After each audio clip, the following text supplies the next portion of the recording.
Be ready. Start. Mr. Speaker, sir, a week ago today, I returned to Delhi after visiting many countries and many great cities in the West and meeting many leading personalities. I tried to understand the great movements that were taking place there and the thoughts that were passing in the minds of people. Even more so, I tried to understand what image there was of India in the minds of the people I met in Europe. Even as I watched something of the stuff of history being made in Europe, I wanted to know how far the history we might be making here was reflected in the minds of the European people.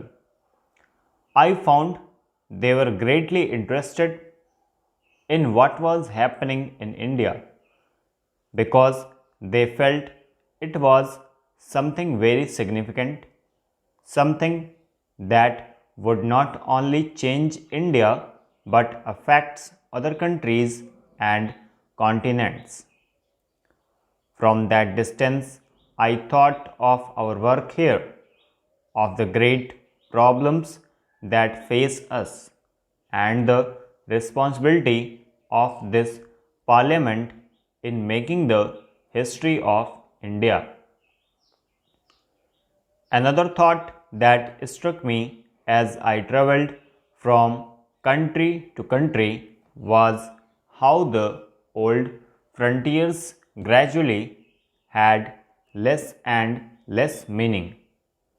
Within an hour or two, I traveled from the capital of one great country to the capital of another. It seemed to me that despite the many unsolved problems and conflicts, the idea of national frontiers had become less and less important in the modern scheme of things. I mention this because here we are considering with great heat and passion not the frontiers of nations but the borders inside the nation between two states or provinces.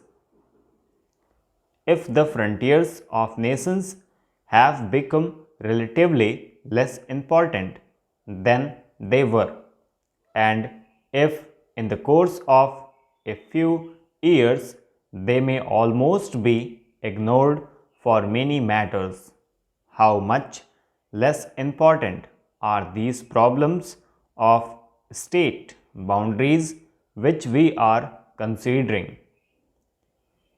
I do not wish to underrate their importance, but I do wish this House to consider the question in proper perspective. We are apt to lose that perspective in the heat of the debate. I know that this question and this bill and its provisions have moved people strongly and deeply, and that even now there is a great deal